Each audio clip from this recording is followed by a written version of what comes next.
Baik, saya ingin langsung ke Pak Rianto. Pak Rianto, bagaimana kemudian Anda memandang kasus ini? Kalau kita lihat kan ini ada Rivaldi yang kemudian sudah ditangkap atas kasus lain, lalu kemudian digiring ke dalam kasus Vina dan juga Eki dengan dasar ada pernyataan dari terpidana lain dan juga barang bukti senjata tajam. Apakah ini cukup untuk kemudian membawa kasus Rivaldi ke kasusnya Vina dan Eki sebenarnya? Ya, kalau saya melihatnya ini secara keseluruhan ya. Oke. Ini yang sekarang yang diperjuangkan oleh kuasa hukum daripada Saka Tatal ataupun Rivaldi ini adalah usaha dalam rangka mengkonter putusan hakim yang terjadi 2017 itu. Yes. Putusan hakim 2017 itu didasarkan kepada keyakinan hakim setelah melihat daripada bukti-bukti yang disodorkan di pengadilan waktu itu. Bukti-bukti yang sangat menurut saya yang sangat dipertimbangkan oleh hakim waktu itu adalah yang nomor satu keterangan saksi. Oke. Keterangan saksi terutama dari si AF dan siapa yang Sudirman yang mengatakan bahwa ceritanya itu seperti itu ya, gitu. Oke. Dan kemudian termasuk juga yang 7 orang tapi kemudian mencabut waktu itu. Tapi pencabutannya itu oleh hakim kurang diperhatikan karena masih ada saksi lain yang mempertahankan bahwa itu ceritanya itu kayak gitu. Kira-kira begitu ya. Nah, kemudian bukti-bukti yang lain itu juga melihat daripada kondisi korban. Kalau dilihat korbannya itu parahnya kayak gitu, lihat motornya kayak gitu, maka sangat tidak mungkin itu suatu kecelakaan lalu lintas sehingga menimbulkan korban seperti itu. Makanya hakim waktu itu ya, ini perkiraan saya ya, di samping keterangan saksi itu juga ada bukti-bukti evidence yang physical evidence dan termasuk juga hasil daripada scientific crime investigation yaitu dari otopsi ya. Ada 2 ini, satu visum et repertum dan yang lain adalah autopsi. Visum et repertum itu adalah dulu ketika 2 korban ini ditemukan sebagai kecelakaan lalu lintas, maka hasilnya hanya berupa VAR. VAR itu cuma dilihat di luarnya doang. Tidak dilihat sebab kematiannya apa nggak ngerti. Tapi waktu itu VAR-nya kemudian dikirimkan ke dokter itu dengan permintaan polisi ya, Pak ini ada jenazah mati karena kecelakaan lalu lintas. Mohon diperiksa. Hasilnya yang cuma pemeriksaan luar itu. Gitu. Tapi kemudian kan Reptu Rudiana sebagai orang tua itu kan dia nggak terima itu sehingga dia kemudian mengadakan penyelidikan sendiri dan kabarnya menangkap 7 atau berapa saya nggak tahu ya. Kemudian diperiksa hasilnya kan kayak gitu ya. Dia minta ekshuminasi. Nah ekshuminasi itulah yang berupa autopsi luar dalam. Disitulah bisa diketahui bahwa oh ini sebabnya sininya. Kemungkinan yang menimbulkan mati itu adalah yang paling besar adalah mungkin karena luka tumpul itu tadi gitu ya. Visum itu tidak akan mengatakan ini yang bunuh siapa, oh ini mati karena kecelakaan, nggak mungkin bunyinya gitu. Tetapi hanya laporan apa yang dilihat oleh dokter forensik, inilah kejadiannya gitu. Nah di ekshuminasi juga demikian juga, dia hanya bisa menentukan oh ini lukanya begini-begini dan kemungkinan kematian ini adalah karena ini. Bukan ini yang bunuh siapa, enggak bisa. Artinya itu bisa diketahui pada saat itu juga ya karena benda penyebab tajam. kematian, penyebab kematian yang pasti hanya dugaan juga itu kan orang mati kan nggak bisa dipastikan. Tapi dari ilmu kedokteran bisa dilihat bahwa oh, ini dulu kalau udah otaknya pecah segala itu ya pasti kemungkinan mati kan gitu. Itu kira-kira gitulah. Tapi jangan yang ngomong ini matinya karena kerusakan di sini atau apa dan sebagainya. Tetapi tidak mengatakan ini dipukul oleh siapa, yang bunuh siapa, apakah ini pembunuhan apa tidak. Dokter nggak bisa menyimpulkan itu. Yang menyimpulkan itu adalah hanya hakim melihat keterangan seluruhnya itu. Nah sekarang kan yang terjadi ya, ketika rangkaian dulu persidangan dulu itu kan banyak disampaikan di situ bukti-bukti yang berdasarkan ceritanya orang-orang yang ngaku di depan Rudiana itu. Gitu. Sementara saksi-saksi yang ditunjukkan oleh para kuasa hukum sekarang ini, seperti contoh kemarin yang lain ya Pak Dedi menemukan saksi yang melihat bahwa dia gini standing dan sebagainya, itu kan baru muncul sekarang. Dulu nggak pernah ada gitu.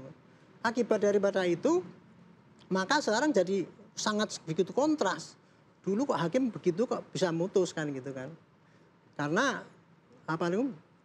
Kesaksian-kesaksian yang disebut janggal kemarin kuasa hukum mereka itu mengatakan bahwa ada 100 kejanggalan gitu kan. Nah ini yang muncul sekarang gitu. Keabsahan dari saksi-saksi yang tadinya sebelumnya belum menyampaikan itu kemudian menyatakan bahwa ada kondisi baru atau novum itu akan seperti apa, tapi nanti dijawabnya usai jeda Pak Rianto, kami segera kembali usai jeda.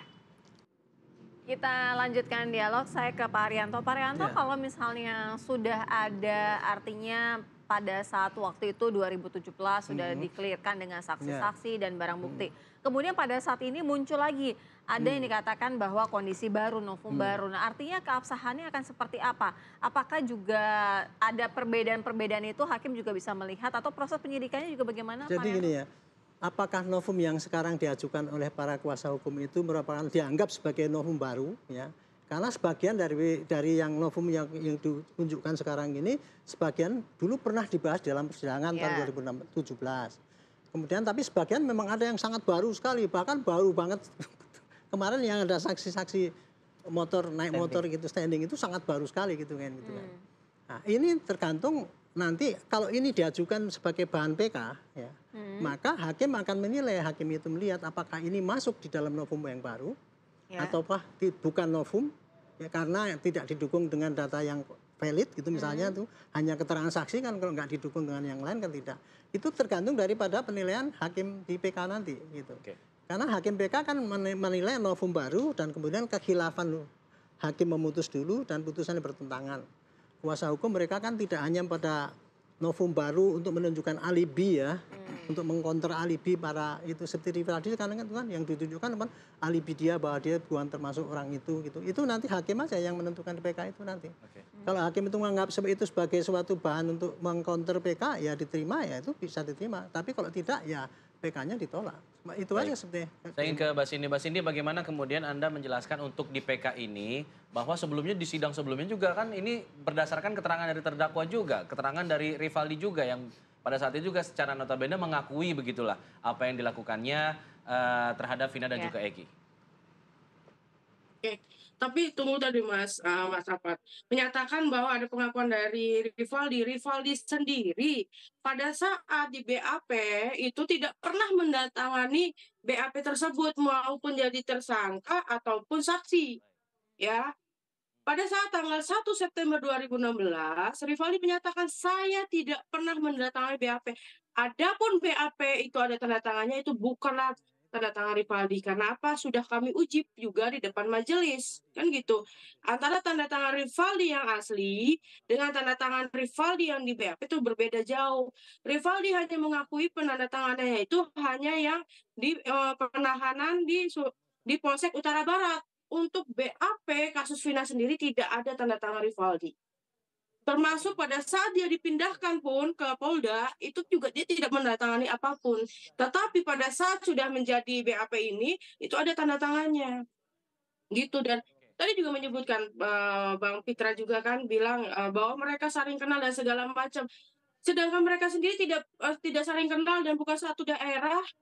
Ya, di dalam kesaksian awal yang menyebutkan nama sebenarnya Rivaldi tidak pernah disebutkan ya, nama Andika itu adalah Sudirman. Jadi Rivaldi sendiri di dalam pelaporan segala macam itu tidak pernah mendengar Anda juga akan mengajukan Ibtu Rudiana sebagai saksi di sidang PK nanti. Oh itu belum.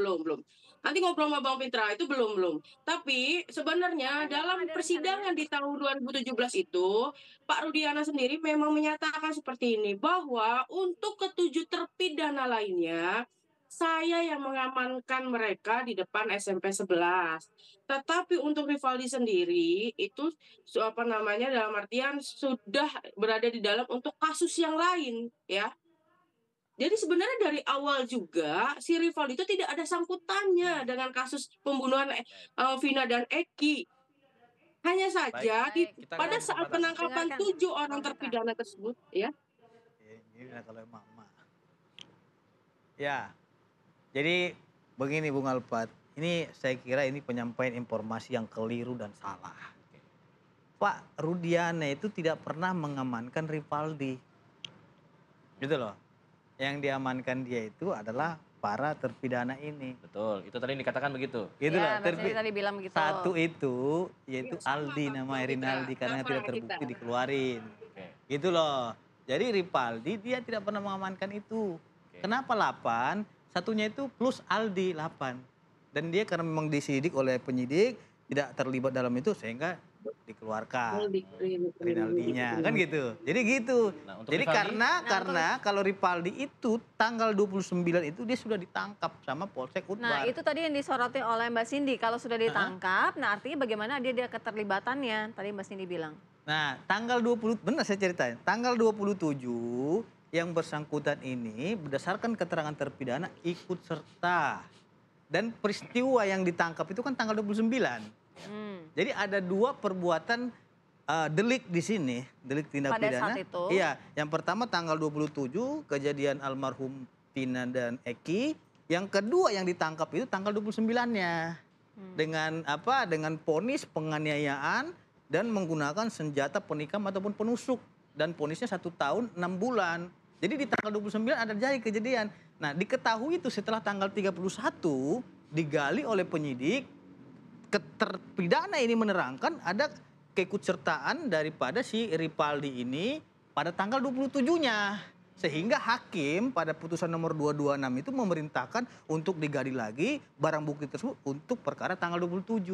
Begitu ceritanya. Jadi kalau dibilang Ibtu Rudiana menangkap Rivaldi itu tuh nggak benar, salah informasi. Karena dia 29 sudah ditangkap oleh Polsek Utbar. Tapi kalau gitu. misalnya Ibtu Rudiana diajukan untuk hadir dalam sidang, ini artinya welcome saja? Jadi begini, saya ingin sampaikan suatu asas hukum actori incambit probatio.